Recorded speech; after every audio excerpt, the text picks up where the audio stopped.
Good afternoon and welcome to the Plymouth COVID update. This is update number 13. I'm Steve Triffletti, your Plymouth Town Moderator, and we'll be here each day, Monday through Saturday at noon for our updates. This forum is being brought to you live by PAC TV on Comcast channels 13 and 15 and Verizon channels 43 and 47. You can also watch this on PAC TV's streaming channel by going to pactv.org/live. For questions during today's forum, please email plymouthinfo@pactv.org. These forums can also be replayed at pactv.org/Plymouth. Today's participants include Kenneth Tavares. He is chair of the Plymouth Board of Selectmen.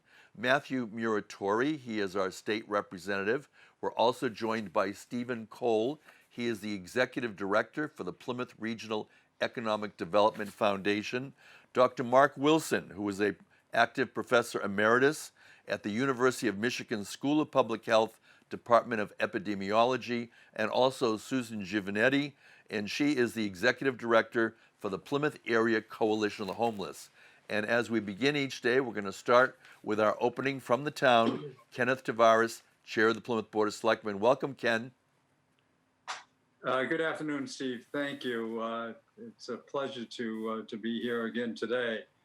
I want to immediately get to something that's been going about in the community, and that is in regards to the homeless. MEMA informed the Plymouth community yesterday that they had secured 57 rooms at the Best Western to be used to house homeless individuals that have tested positive. This was not at the invitation of the town of Plymouth. We didn't volunteer the community. This was a transaction that was conducted between Best Western and MEMA. A number of you have been writing to us this morning, and we appreciate it, asking many questions, which we are attempting to answer or also get answers to. As a matter of fact, I just had one of the town officials just call me, and I will return his call at the end of this broadcast. We want you to know that they are supposed to start using those rooms very, very soon. But there are two parts to the homeless situation in Plymouth. The first is what MEMA did yesterday, and the other is we are also looking at people that have been homeless in the town of Plymouth for many, many years. Actually, they all have connections to Plymouth, and some of them were born in the community. These are people that if you are about the downtown, you see them and begin to recognize them. Since 2004, the Plymouth Task to End Homelessness has been working with these individuals and finding them shelter during the winter. And that's what the attempt has been on the part of the town, is that on April 4th, their shelter for the winter ends. And we've been looking to be able to keep them together in an area of the town, primarily up on the county land behind the police station. So there are two entirely separate issues. We're dealing with people that have been here for many years. And of course, the surprise yesterday was the MEMA announcement that they were securing the 57 rooms. We will be very happy to answer questions, and I know that Representative Muratore, will have some comments also. We have been working on the local situation of trying to find shelter for these 15 to 20 people that we have in the town every day, every year since last week, and we're running into some challenges. But again, we'll be ready to answer your questions for you. Thank you. Thank you. That is Kenneth Tavares. He is chair of the Plymouth Board of Selectmen. You can email your questions for Ken and the other people on today's panel to plymouthinfo@pactv.org. These updates are designed to provide you with verified information from authorities and experts. And joining us now is one of our experts. He's a Plymouth resident. Dr. Mark Wilson is an active professor emeritus from the University of Michigan School of Public Health, the Department of Epidemiology. Welcome, Dr. Wilson. Well, thank you very much, Steve. I'm really honored to be part of this session today and appreciate the invitation. I thought what I'd do is start with a bit of background on a comparison that we hear a lot in the news about, and that is between influenza and the COVID disease that we're experiencing now. First of all, these are both caused by RNA viruses, and they're transmitted similarly in the sense that droplet transfer by talking, coughing, sneezing, or other contact, kissing, and face touching and so forth. This is part of the transmission cycle.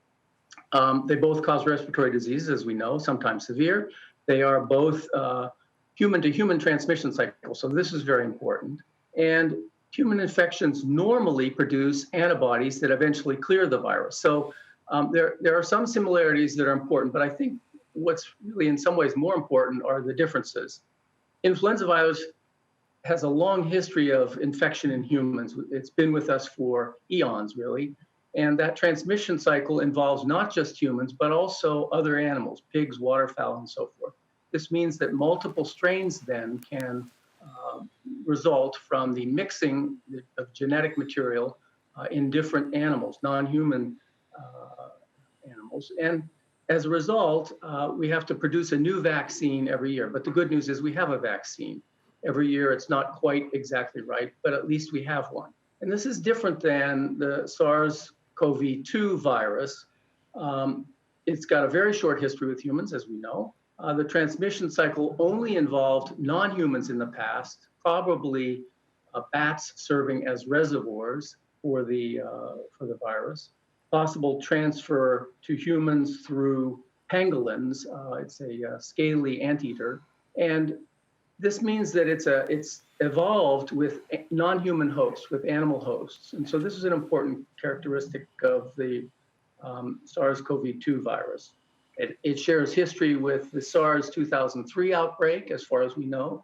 There's some similarities with that virus, and then also with the Middle Eastern Respiratory Syndrome 2012 outbreak, MERS outbreak. But of course, there's no vaccine available for the SARS-CoV-2. And so these similarities and differences then are really important to help us think about the approach to understanding and eventually combating the plague that we face now. So let me just say now a little bit about the epidemiology of COVID-19 disease and how we're learning to help intervene and plan for using forecasts. And basically, the term that you're all very familiar with now is modeling. What do we mean by that? Well, simply it's using knowledge of the past to predict the future in its simplest form. And we do this all the time, of course. We have household budgets, we have grocery lists, we have gas station stops that we plan for, we know what the interest is earning in our bank accounts and so forth. These, in a sense, are models as well. The problem is that forecasting using models, a disease outbreak, an infectious disease outbreak in particular, is typically there's very little linearity. Things don't just simply go up in a straight line and then go back down again, and lots of complex interactions. Modeling has been used historically for a long, long period of time. Back in the 1760s, I believe, smallpox was actually modeled, and predictions were made to slow the spread of smallpox as far back as the 1760s. Models can be qualitative or quantitative. The ones we're hearing a lot about today are quantitative, of course, and it's important because we need to know numbers. We need to have a sense not just of is it going up, is it going down, how fast, and so forth, but what will those numbers eventually be? And so infectious disease models have important characteristics that need to be evaluated. First of all, let's keep in mind they're considering populations, not individuals. And so this is really the fundamental difference between public health and medicine. Public health focuses on groups of people, on populations. Medicine focuses on individuals. And so we consider characteristics for typical groups of people, and these could be age groups or gender or occupation or living conditions and so forth. And then these mathematical models that are being used today to help us understand the COVID situation and the forecasts that we hear a lot about on the news are explicitly able to account for interactions or changes in time. And this is something that's really difficult for us to think through. So it means that these are scientifically validated, systematic, they're data-based, and it's a way of predicting sometimes very complex processes. And I think that this is the fundamental value of using models as opposed to feeling or intuition or belief. They're useful in integrating also a wide range of information. For example, epidemiologic information, climate information, changes in behaviors, and so forth. There are different goals that are achieved or for which we attempt to achieve outcomes. They could include what's the rate of increase in cases, and you've heard a lot about that on the news as well, I'm sure. When will the peak occur? How many total cases, and so forth. But any of these models depend on the accuracy of the information being used to make the calculations. And so this is why you often hear of the range of confidence that we have around the model results. And it's important that that be kept in mind. An expression often heard is, all models are wrong, but some models are useful. And the idea here is that you can't count exactly on the result, but using a certain set of assumptions that are accurate with data that are gathered from the field, you can make forecasts that are very valuable and helpful.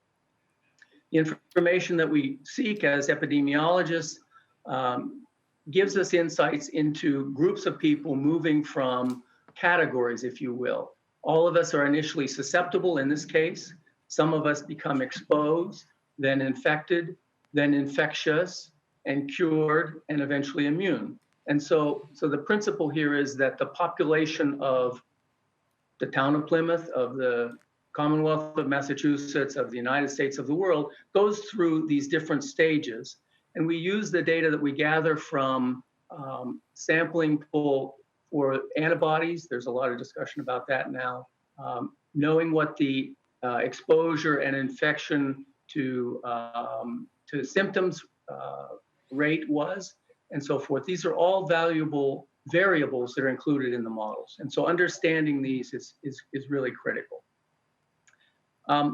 So what we especially focus on are things like, first of all, what proportion of the people are susceptible? Well, in the case of influenza, it depends on how much exposure someone has had or a group of people have had in the past. There's some protection from natural infection from the previous year's vaccination. And so some people are susceptible, but if you're vaccinated, you're less susceptible than if you're not.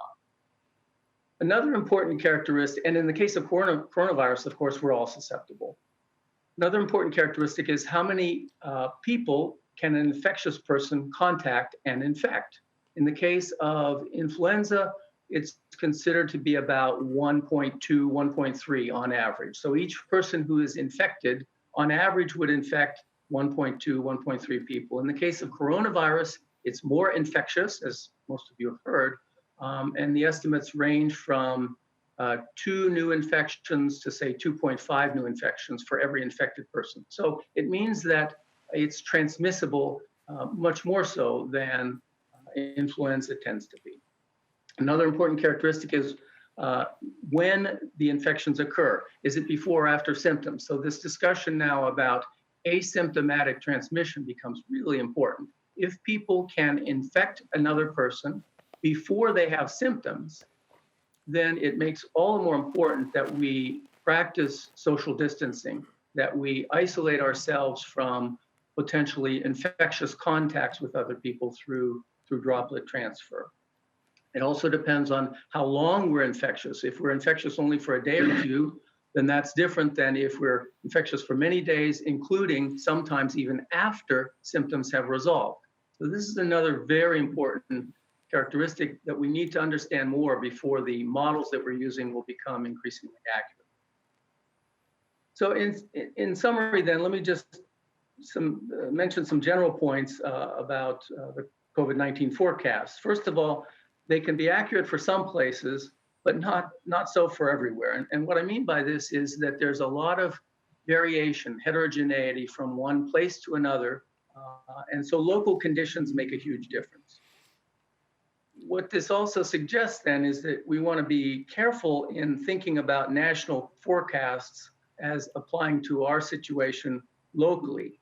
And this is critical because a lot of the discussion at a national level or at a global level tries to sort of summarize everything together in ways that we know are inaccurate or inappropriate because of the time lags when the epidemic started in local areas and because of how long the epidemic is likely to occur in different locations.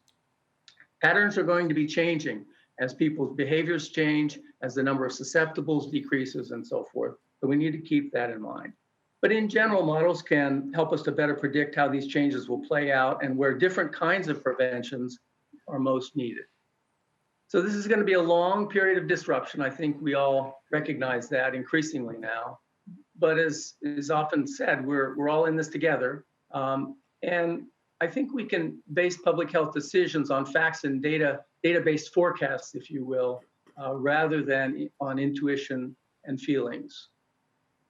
So I'm happy to answer questions later if any arise, and hope that this was a useful summary.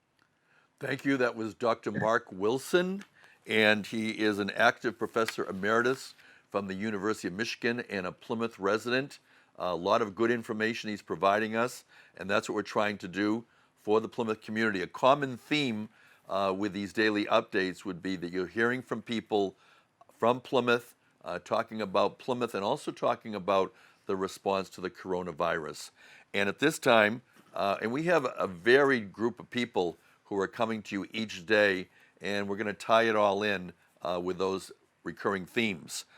Susan Giovanetti is the executive director from the Plymouth Area Coalition for the Homeless. Welcome, Sue. Thank you. Thank you for having me. Here at the coalition, we have multi services that we provide to the community. In addition to being an emergency assistance family homeless shelter, we also have a very active food pantry and other programs that help those who require support and basic needs. As far as the shelter is concerned, our clients are placed by the Department of Housing and Community Development, always families. We have 12 families at a time, and they can be multi-composition. So, we could have a family with 5 children, an expectant mom, or someone with 3 children. It varies. So our population ranges between 40 and 55, I'd say. And again, children from infants all the way up to 18, 20 years old. So there's a very varied population living here at the shelter. Generally, they come from Plymouth, but also within the state tries to place them within 20 miles of where they go homeless. So they're South Shore community residents in most cases. Certainly, because we're congregate living, our largest concern is keeping the shelter clean. Certainly, social distancing is a very big challenge. We're talking about, on average, about 30 children in the shelter. When school is out, you can imagine what that's like. So there's a lot going on, a lot of concerns that we have. We can't expect that families of that size would be staying in a small unit. So, we're trying to have them have a planned activity during the day that keeps them with social distancing in mind, but also keeping them active and engaged. So we're dealing with a lot of different concerns here. On the food pantry side of our services, we've had a great big increase in need for food and related products, just household living products. The community has been great. The local businesses have been awesome. But what we've seen our numbers. Last week they would double. The week before they would triple a normal attendance for the food pantry. Our food pantry is Wednesday, Thursday, and Friday. And as I said, thanks to local businesses, and we're a member of the Greater Boston Food Bank, we're able to provide families with a little bit better than a week's worth of groceries. A lot of our clients at the food pantry are seniors. So that is certainly something that we're very concerned in getting them what they need. What we found is that Representative Kathy Lenatra was here yesterday and helping a group of her constituents that we were able to get food to. We work with other social service agencies and counselors to assist their clients with basic needs support. So there's been a lot of that going on. We are able to provide the students who would be missing breakfast and lunch that they would normally receive at school. For the first couple of weeks of the school shutdown, we had individual family volunteers from the local area that were providing lunch. Now the school system is providing lunch for the children that live here at the shelter. So certainly we're always concerned about, because we're a congregate facility, we are certainly always concerned about cleanliness and proper hygiene. But with the COVID virus as an added concern, we've really working very hard to continually educate the clients as to what they need to be doing. So I think that gives you somewhat of a snapshot of where we are at. We're trying to make life as comfortable for them, but at the same time, trying to continually educate them about what proper practice would be. Thank you. That is Sue Giovanetti. She is the Executive Director for the Plymouth Area Coalition for the Homeless. You can email your questions to plymouthinfo@pactv.org. And now, once again, we're joined by Stephen Cole. He's the Executive Director for the Plymouth Regional Economic Development Foundation. Welcome, Steve. Thank you, Steve. Pleasure to be here. Thank you again for having me. I recognize the value of all the information our guests are sharing today, so I won't get too laborious with any information except to say this. I know Lee was on the program yesterday and talked about some of the things we're working on with the town's planning office and the National Economic Development Administration. I hope in the coming months we'll have some pretty exciting news that we can share with the community about the status of our projects, as well as some investment from the feds. But what I would like to share today, I sent over a graphic early on with some information. If it's possible to have that pop up, because I would like folks to have a pen and paper in hand and take note of a program that the Plymouth Foundation is launching. I have to laud the 13 board members for recognizing the situation we're in, how the foundation can help in meaningful ways. And so I'm very proud to say that the foundation has pulled some of our funds out of our reserve accounts, and we are going to purchase in the area of 550 plus gift cards to businesses operating in Plymouth during the shutdown time. We've identified restaurants, beer and wine crafters, as well as florists.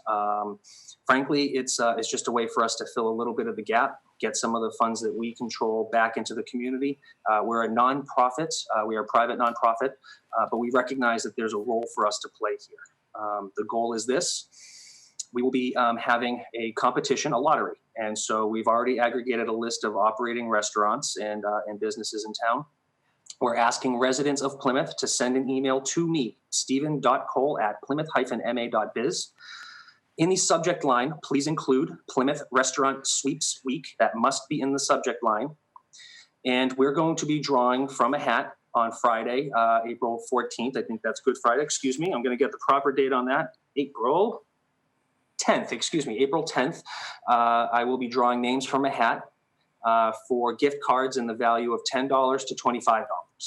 Some of our business partners include folks like Holly Ewell from Flair Floral on Water Street. We'll be buying 9 gift cards at $20 a piece for Flair Floral and giving those out. Tatum Stewart, who's a great friend to the foundation at Craft Beer Cellars on Main Street, will be purchasing 18 gift cards at $10 a piece. Folks like Jay Kimball, certainly very well known in town at Wood Seafood on Town Pier, will be buying 12 gift cards at $15 a piece. The idea is this: we want to encourage and inform our residents where they can safely participate in the economy. We want to make them aware of what businesses are providing services, especially during this time. And what's more, we want to have an order of magnitude greater than what we're putting in ourselves. So we're simply asking folks to pledge, or at least encouraging them to promise that they're going to spend more, double perhaps, the value of the gift card that they're going to win. There's no cost to enter. All you need to do is send an email to me with your name, your street address, your telephone number, and your email address. We will announce the winners on April 10th, and you should be receiving from me, probably electronically transmitted, a copy of your gift card so you can use it immediately. So if folks have any questions, you can certainly reach out to me directly. And with that, I'm just very glad for the opportunity, Steve, to announce the program on your show today. That's Stephen Cole. He is the Executive Director for the Plymouth Regional Economic Development Foundation. That's exciting news for the lottery that is going to take place next week. This time we're going to go to our daily State of the State update from Representative Matthew Muratore. Matt. Good afternoon, Steve. Good afternoon, everyone. Just getting in now. The governor is going to be speaking at 2 today, so everyone may want to tune into this. And the expectation is that he's going to be extending the emergency. The length of time is not sure at this point, but it looks like it'll be extended at least through the end of April. So tune in at 2 o'clock today to see that update. I don't have an awful lot more today, but I just do want to go over the numbers as I do every day. So far, there have been 42,793 tests in the Commonwealth, with 5,752 tested positive. There have been 56 deaths. In Plymouth County, there are 380 confirmed cases, and in Plymouth, there are 22. Just some other stats, too. Under the child care program, there are 505 programs that are open. 2,200 children have been taking advantage of them throughout the Commonwealth.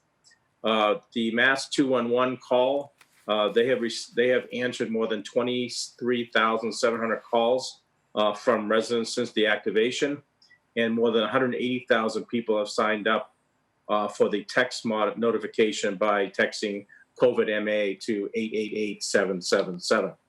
And on a sad note, and we've been talking about this for a while, the Holyoke Soldiers Nursing Home in Holyoke had 11 deaths over the last couple of days. The Revere Senior Living has had 7 deaths. And this is something that we've been talking about on this show for quite some time now. By staying isolated, by staying in place, the people that are less vulnerable have a better chance of surviving. But those people, those seniors, and those with underlying conditions, with this COVID virus spreading, it really affects them in a detrimental way. So we are losing many seniors because of this. So we do keep encouraging social distancing for folks. There are. I did speak with the director, vice president of clinical services for the hospital this morning, Donna Doherty, and Andrew Holland, their outreach person, just to check in to see how they're doing. They're okay at this point. They still have about 10 days worth of supplies, and hopeful that more supplies will be coming in. But it's very clear, if you're listening to the governor, if you've listened to the medical experts and talking to the folks at the hospital, we are entering a phase now that it's going to be becoming very critical. The next 2 to 3 weeks, you're going to see drastic spikes in all these numbers. That's just a given. It's not a scare tactic. It's just a matter of fact. So the more we can continue to do what we're doing by staying social distancing from each other, staying isolated, if you're feeling the symptoms, calling your healthcare professional to get some advice of what to do, the quicker we will get through this. Thank you. That is Representative Matthew Muratore. He'll be back with us for any questions you might have. And for your questions, you can email us at plymouthinfo@pactv.org. we'd like to tell you some of the people that will be joining Ken and Matt and me tomorrow. We first have Heather Cosby. She's a CPA. She'll be talking a little bit about some of the programs that have now become available to people. We're also going to be joined by Marie Oliva. She is the president and CEO of the Cape Cod Canal Chamber of Commerce. Also Lisa Spencer, and she is with the South Shore Community Action Council. And as many of you know, they also provide a food bank. So we have a great lineup tomorrow as well.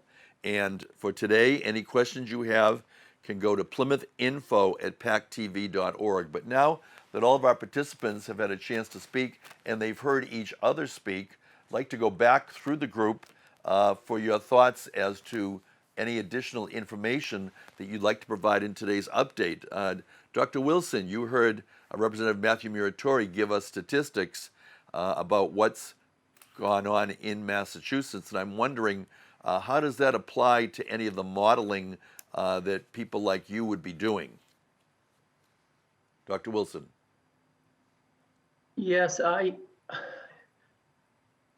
don't want to be pessimistic, but I think we have to face the reality that there will continue to be an increase in the number of new infections, and we don't know about the proportion of those people who will unfortunately die, but that's the reality for the near future. And one of the big unknowns, of course, is how far out into the future will this continue to rise before we begin to see a decline. The critical feature is who is in contact with whom, which infectious people unknowingly perhaps infect others. And when I say unknowingly, it's possible that some of us who are out and about and in contact with others because we're healthy and we feel like we're doing fine and suspect therefore that we couldn't possibly be infectious to another person, we may be wrong about that. And I think this is one of the big unknowns that we have to learn more about. But in the absence of that knowledge, we have to just simply assume that we are infectious to other people and be very mindful of that everywhere we go. And so it's as much us protecting ourselves as individuals, but also being aware of the possibility that we could be infecting others. And this is a reality that we're going to have to live with, I'm afraid, for many months to come. Thank you. That's Dr. Mark Wilson. And all of our participants today are Zooming in. They are not in the studio as we practice social distancing. Sue Giovanetti, any other thoughts that you would have from the Plymouth Area Coalition for the Homeless? Yeah, I think that, and it ties into some of what Dr. Wilson was saying, is that back on March 12th, we, recognizing certainly all of the concerns of the federal and state officials, implemented a system where no visitors could come into the shelter. We shut down our whole fair program and thrift shop, pretty much cut 3/4 of our volunteers out back on March 12th in an effort to cut back on the number of people that were coming in. And we are a closed environment, so we have to be extremely careful about what we're doing. DHCD, in their guidelines for shelters, decided that people that are families that are living in shelter do have the option to stay with family or friends if that opportunity is available for up to 2 weeks at a time, again, to avoid the dangers of being in a congregate living situation where the virus may enter into the living environment. So we have had some families that have participated in that. One of our greater concerns lies in families that go for a night or two and then come back in. So we've been trying to be very vigilant about cleaning and as I mentioned before, educating. And I think that's true of all of us in the larger community. The staying at home when you don't have to go out is so important. And we just continue to try and keep as clean of environment as possible and continue to educate our clients as to what is good practice and what is not. So there's so many unknowns, but we're blessed with a lot of great folks in the field that can continue to educate us, like Dr. Wilson. Susan Giovanetti is the Executive Director for the Plymouth Area Coalition for the Homeless. We're going to go back to Stephen Cole, the Executive Director, Plymouth Regional Economic Development Foundation. Steve, I just saw on the news feed something about, again, it's okay to get takeout under certain circumstances. You've talked about your lottery. Can you tell us a little bit about some of the protocol that some of the businesses are following to make sure that we'll be safe and healthy when we patronize them? Sure. I think a lot of the restaurants that are operating in Plymouth now are doing so as safely as they possibly can, and certainly under the guidance of our health experts as well as the town health officials. And that's really kind of a linchpin or a cornerstone to this lottery program that we're announcing. We want folks to participate safely in the economy. Our business leaders are doing everything they can to make sure that they're providing valuable services to us. And Steve, it's not particular to your question, but I think it is an important detail. About a third of the caloric intake that Americans receive comes from restaurants. That first mile, so to speak, comes from our agricultural. About a third or so of the homes that we, about a third or so of the calories that we intake come from our homes, the meals we cook at home. But a third of Americans' caloric intake comes from restaurants. So that's why we're supporting these types of restaurants, particularly, and of course, beer and wine manufacturers, because they are also considered essential. And then florists, of course, because if anybody needs flowers, if anyone's ever needed flowers, now's the time.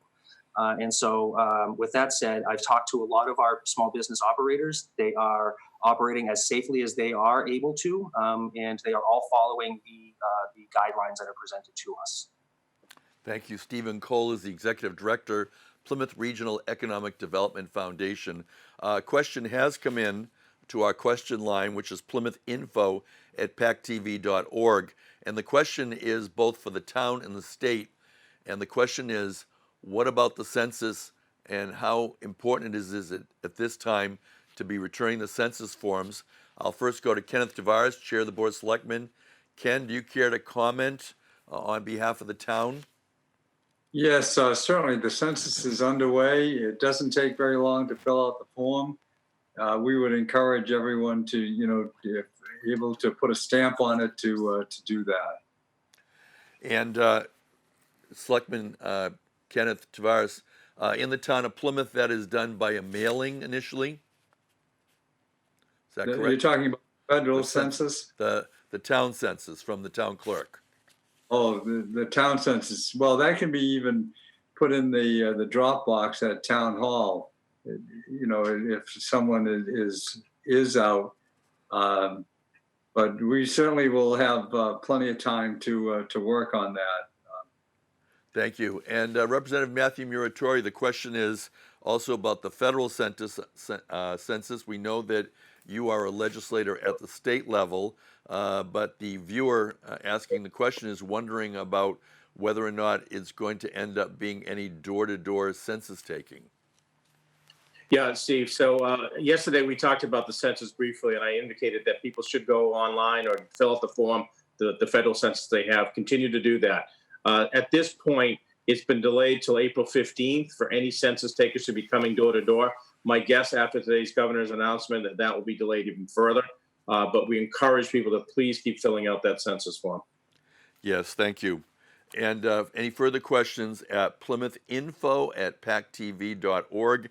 And now we're going to go through our group one last time.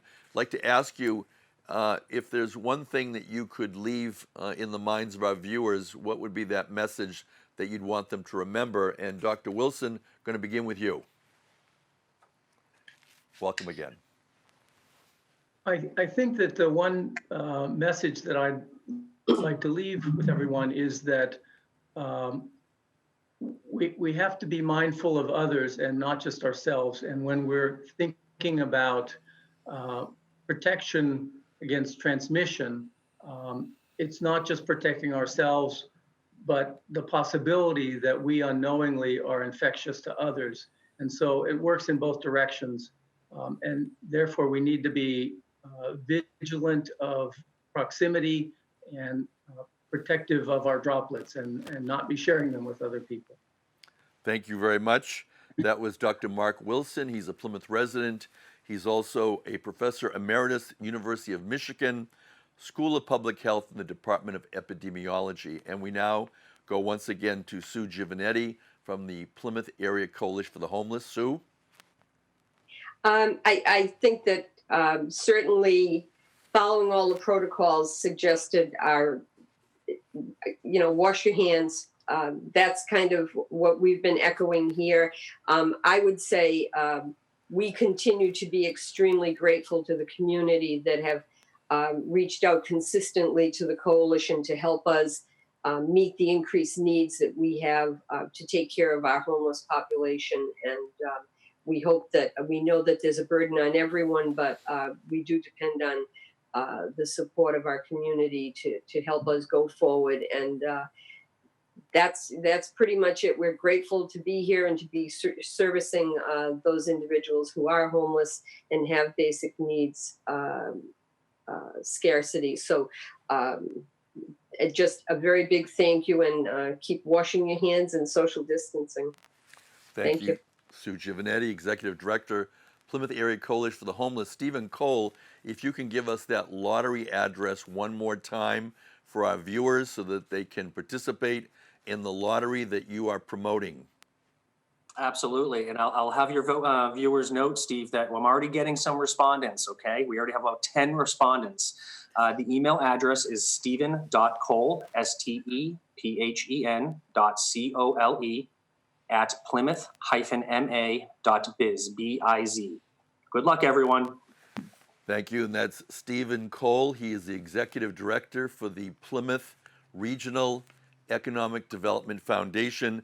We're now going to go back to Representative Matthew Muratore, and he will give his daily state update closing. Matt Muratore. Yeah, sure. Thanks, Steve. So just as a reminder, again, if you want more information on the COVID-19, if you want automatic updates through text, you text 888-777-COVID-MA. You can call 211, go to mass.gov/COVID-19 for all the information you're looking for. buoy.com/mass. If you have any health-related questions, you can go on that website. And the last comment, too, is volunteers are needed desperately now. If you are a retired volunteer or with any health background or any first aid background or first responders background, whatever it is, the state is looking for your help. They're also looking for donations of equipment and or will pay for equipment as well. So there is a desperate need. As I said, we are coming into a real critical situation the next 2 or 3 weeks. So we're going to need all hands on deck for this. But, by all of us coming together, as I say at the end of every day, by all of us coming together by staying apart, the faster we will get through this and get back to the people and the things that we love the most. And thank you very much again for PAC TV and for all the essential personnel that are out there working on our behalf. As Representative Matthew Muratore has told us, you're seeing on these daily updates that town officials are communicating among each other. They're also in contact with local organizations and also with experts. And we thank everyone who has been participating. We now go back to Selectman Chair Kenneth Tavares for his closing statement. Ken. Thank you, Steve. These are days where everyone is under a great deal of pressure. You can feel it building up every day. And I just remind everyone that a kind word, some patience, which is in short supply, be used. We need to deal with the things that are important. Just recently, I was following an email chain that was dealing with a subject that was upsetting people, and at the end of the day, it was actually even useless to or unimportant to deal with it. What we're trying to do is to set ourselves up to make sure that we save lives, that we keep our community intact, and that's going to take a great deal of patience. So take a deep breath, and we will get through this. Thank you. Thank you, Kenneth Tavares. We'd like to thank all of our participants today. Joining Kenneth Tavares and Representative Matthew Muratore, we've welcomed Dr. Mark Wilson. who is a professor emeritus at the University of Michigan, also Sue Giovanetti from the Plymouth Area Coalition for the Homeless, and Stephen Cole from the Plymouth Regional Economic Development Foundation. We have a number of people scheduled for later this week. On Thursday, Rabbi Lawrence Silverman. On Friday, Dr. Christopher Campbell, Assistant Superintendent, Plymouth Public Schools, who will be talking about the rollout of some new online curriculum. Tomorrow, Ken, Matt, and I will be joined by Heather Cosby. She's a local CPA. Also, Marie Oliva, who is president and CEO of the Cape Cod Canal Chamber, and Lisa Spencer. She's the deputy director for South Shore Community Action Council. We'd like to thank PAC TV and all of you who are watching. I am Steve Triffletti, Plymouth Town Moderator. Thank you for joining us. Good day.